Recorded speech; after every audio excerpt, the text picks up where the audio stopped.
Once upon a time, there was a man who believed silence meant peace. I was wrong. I've lived in the same apartment for most of my adult life. Same walls, same creaky floors, same predictable noise from the city outside. You get used to it. Sirens, drunk people yelling, trash trucks at dawn. It all blends into background static. What you don't get used to is a neighbor who never sleeps. She moved in upstairs at the start of fall.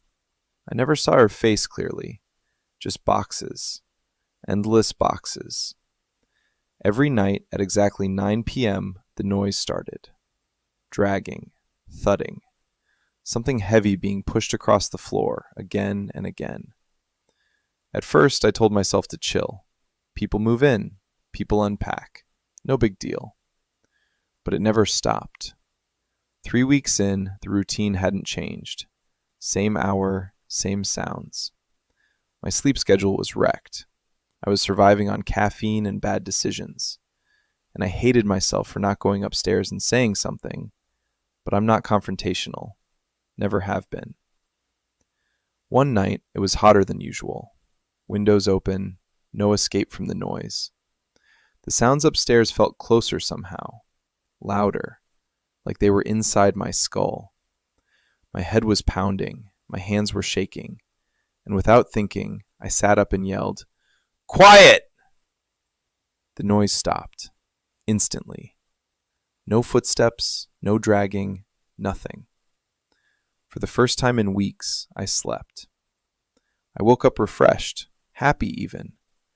I went to work smiling, like I'd just gotten my life back. I thought, maybe she heard me. Maybe that was it. That night, the sounds returned. But they were different.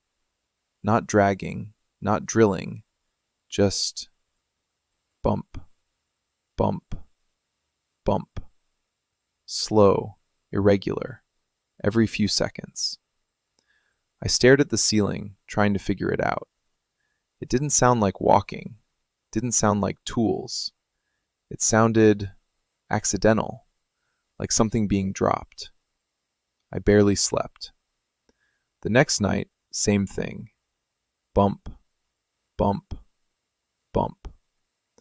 By the third night, it felt personal, like the sound was aimed directly at me, like she knew I was listening.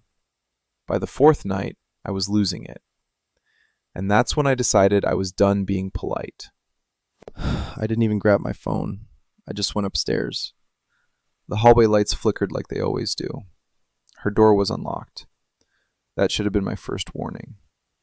Inside, the apartment was freezing. Windows open, no TV, no music, no movement.